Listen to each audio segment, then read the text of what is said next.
¿Qué tal? Buenos días, queridos colegas y estudiantes. Yo soy el higienista y hoy les vengo a hablar de los elementos de protección personal.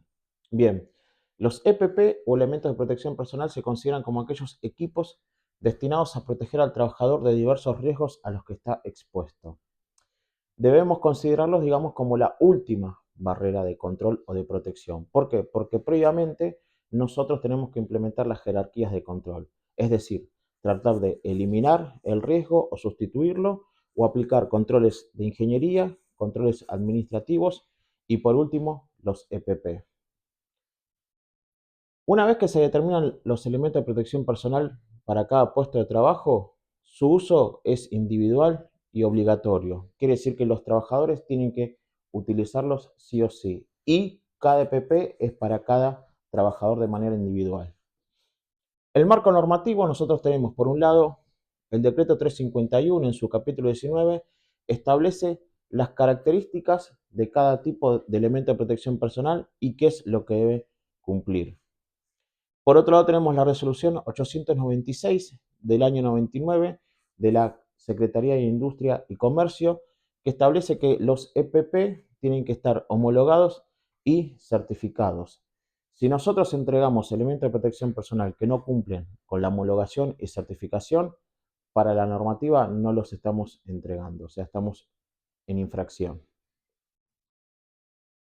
¿Cuáles son las características que tienen que cumplir estos elementos de protección personal?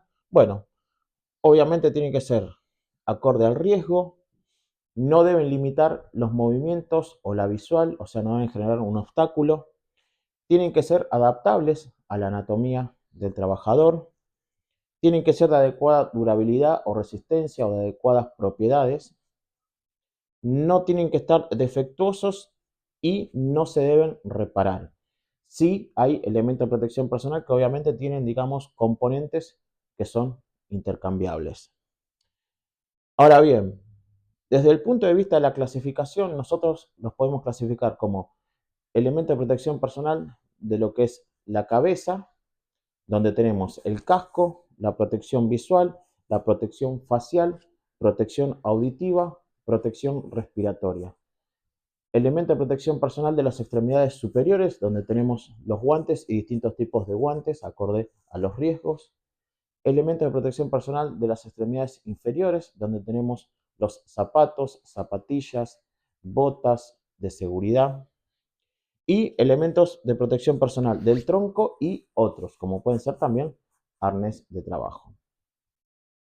Ahora bien, la gestión de los elementos de protección personal, por un lado, el responsable de higiene y seguridad obviamente debe evaluar todos los riesgos que hay en la actividad y los riesgos que hay, digamos, en los puestos de trabajo, para así determinar el tipo de elemento de protección personal acorde.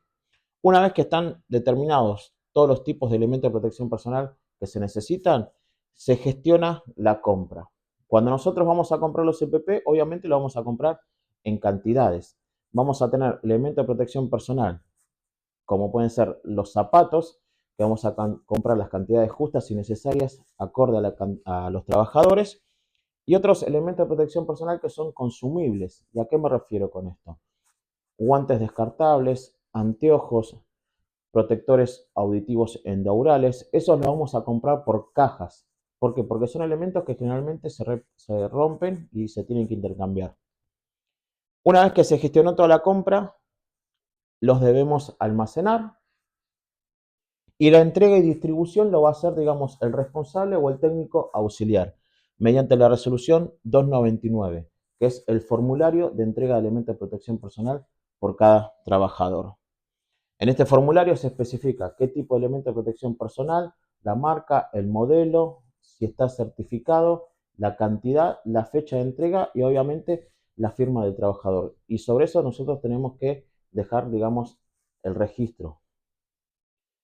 Cuando damos la entrega de los elementos de protección personal, debemos brindar una capacitación a esos trabajadores de cómo se debe utilizar, condiciones de uso, de mantenimiento, de almacenamiento. Y después, obviamente, debemos controlar que los utilicen, porque es obligación de los trabajadores utilizar los EPP.